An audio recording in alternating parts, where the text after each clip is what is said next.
News Hour with Subramanian Swamy. Welcome back to the News Hour tonight. The big story on the News Hour this evening is what goes with the innocuous headline of Office Memorandum. You would almost not look at this document. Office Memorandum signed by Deputy Director, Infrastructure and Investment Division in the Finance Ministry. But the bombshell is here. Point number 2. This has been seen and hence therefore ratified and approved by the Finance Minister. And what is in the 11 pages inside? The 11 pages inside essentially criticize the decisions of Mr. Pranab Mukherjee's predecessor, Mr. Chidambaram, questioning the manner in which he gave a concurrence to the actions and decisions of Mr. A. Raja. I have breaking news right now before I go straight into our debate headlong tonight that top DMK sources are saying, I want to bring this to the attention of my preeminent panel, Dr. Subramanian Swamy, petitioner in the 2G case, Poranjoy, senior journalist following the story with great passion, Vikas Singh, former additional Solicitor General, Neeraj Kishan Kaul, senior lawyer of the Supreme Court, and Harish Salve, former Solicitor General. Thank you very much, sir, for joining us on the panel tonight. The DMK source have just told us, and Mr. Swamy, I want your reaction pronto to that they stand vindicated. That Raja has proved Raja is innocent. They're making it out to be that poor Raja got stuck in this big mess and he had absolutely no idea what he was doing as telecom minister. That's the argument of the DMK. Dr. Swamy, your first reaction to that. Well, of course, the DMK is known to write cinema scripts, so they can write this kind of thing and say this kind of thing. The fact of the matter is that Raja, when it came to the cut-off dates, the first come, first served, the whole scandal of 10th January, that press release, there's enough to book Raja. There's no question about it. The only thing is that he was not alone in committing this crime. Mr. Chidambaram was a part, he was mandated to be a part. In fact, there was a 2003 cabinet resolution which required the two ministers to come to a conclusion, and Chidambaram came to the conclusion, despite all his officers telling him that this price of 2001 is only 1/10 the price of 2008, and it is therefore should be either raised or there should be an auction. Let me tell you that many people get confused. The spectrum price is of 3 parts. Part 1 is the entry fee, part 2 is the one-time payment for spectrum allotment, and part 3 is the service charge or the royalty as it's called. So in what turned out was that Chidambaram and Raja together decided the price should be, for entry fee should be the 2001 price, the one-time spectrum charge should be 0, and then the royalty charge was a certain percentage. So clearly Raja was not alone. That's all that we can say. But Raja being innocent, that's ridiculous. No, I mean, I'm not playing devil's advocate, but Mr. Harish Salve, Mr. Chidambaram can turn around and say, what's new? What's really new in this? Because I have said all of this even when the PSC report came out. No, he never said that. Arnab, let's be clear about Arnab, let's be clear about 2 things. There is one issue about the loss caused to the nation by a wrong decision taken. Is there a loss, and if so, who is responsible? The other is a criminal act, whether Raja is guilty of a criminal act, whether he took the wrong decision because of a bribe or he took the wrong decision because he was ill-advised. I would not like to comment on the latter because that is being heard by the Supreme Court, qua Mr. Chidambaram, it is being heard by the trial court, qua Mr. Raja. But on the first, and I've been saying this from day one, as a matter of law, if a wrong decision has been taken, if it is wrong, if the nation has suffered a loss, then the government is responsible, and it's responsible for 2 reasons.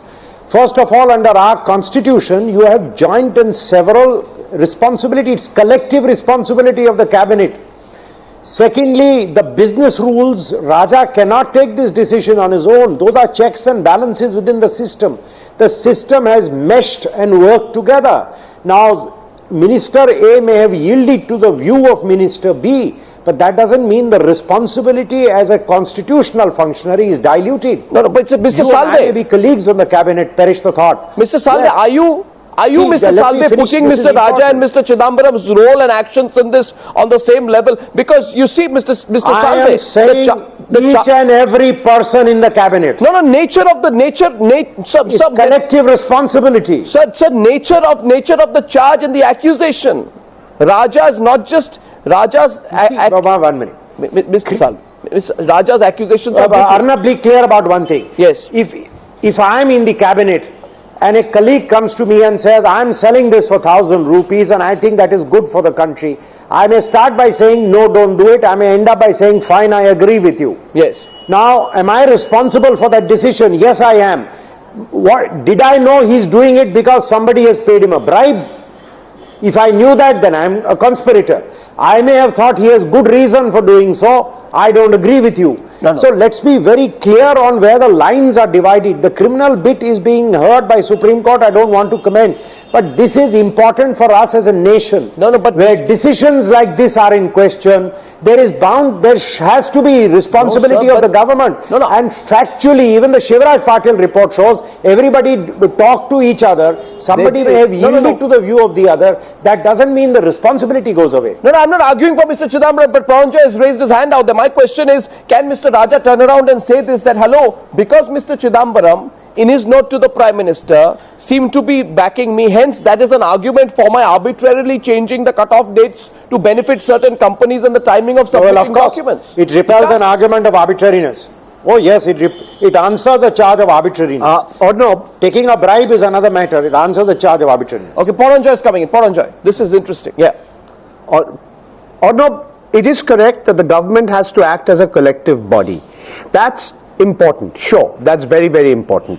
If indeed there was no loss caused to the exchequer, then why is Mr. Raja in jail? Exactly. That's a legitimate question Mr. Raja is asking. But what the facts revealed today indicate are as follows. From between July 2007 and November 2007, there were a series of letters exchanged between the then Finance Secretary, Mr. Subba Rao, now the Governor of the Reserve Bank of India, and his counterpart in the Department of Telecommunications. The last letter sent by the DOT justifying its first come first served system was sent on the 29th of November 2007. 40 days later, that letter was put up before Mr. Chidambaram. That is the 9th of January 2008. The following day, letters of intent were issued.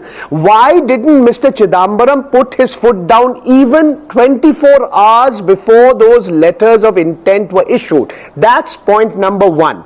Point number two, on the 16th of February 2001, you were present, Arnab, when the Prime Minister had addressed the journalists, addressed the media, and then he said that there was an eventual concurrence between the Department of Telecommunications and the Ministry of Finance. What concurrence? Who is being economical with the truth? This question needs to be answered.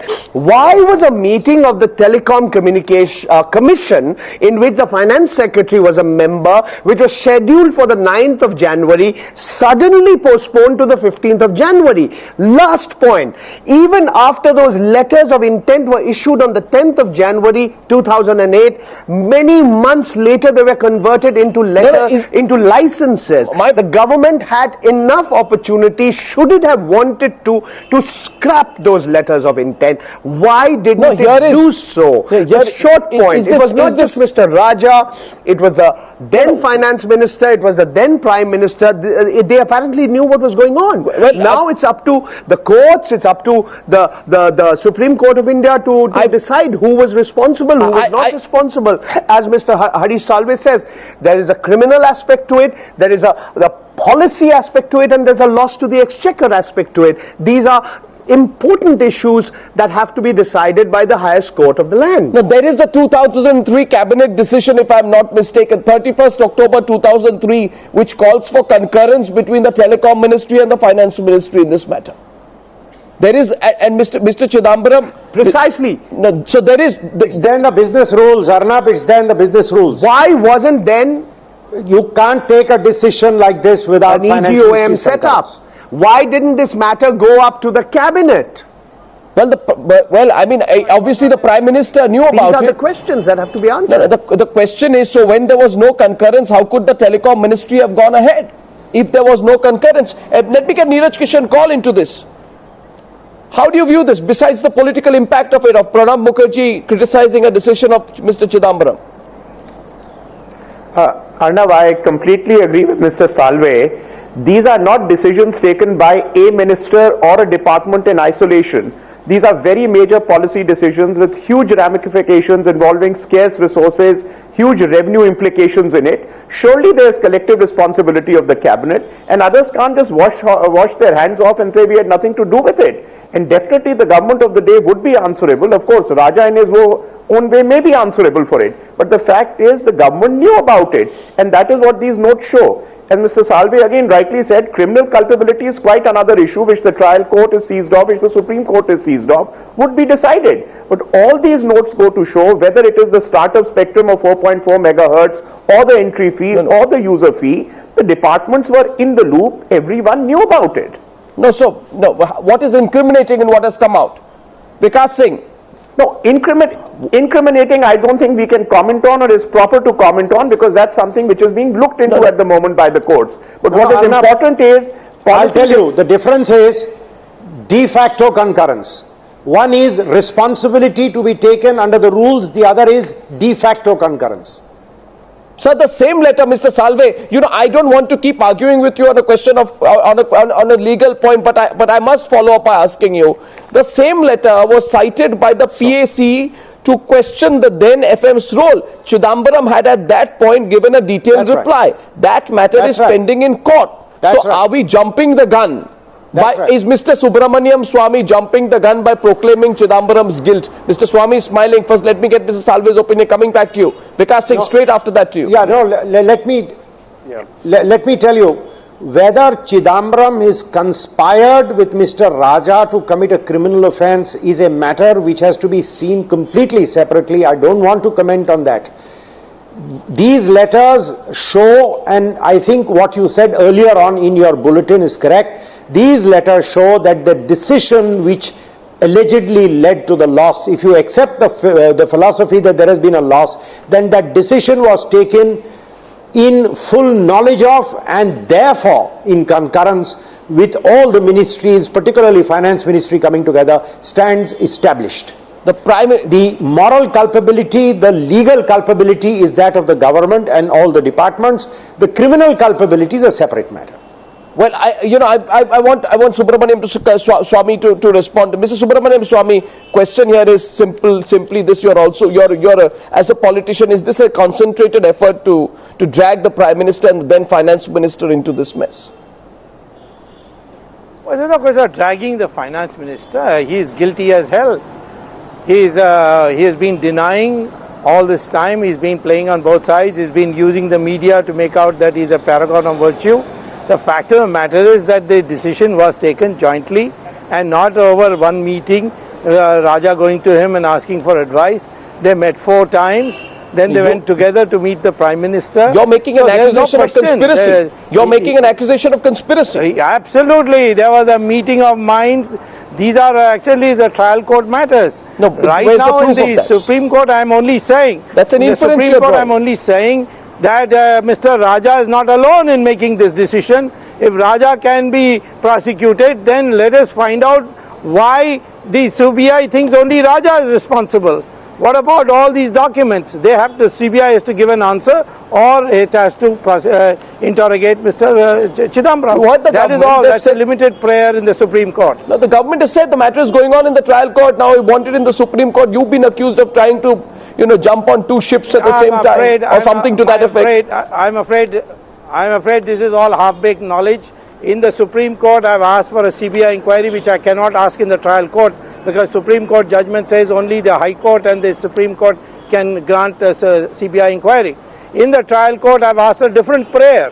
I've asked Mr. Chidambaram to be made a co-accused with Raja. In the Supreme Court, I'm asking for a CBI inquiry. You have great faith. People don't apply their minds and they say all kinds of things. Mr. Swamy, you have great faith in the sagacity, the wisdom and the perspective of Mr. Pranab Mukherjee. Besides the opinion of the Pranab Mukherjee's finance ministry, what else is new which is in the public domain?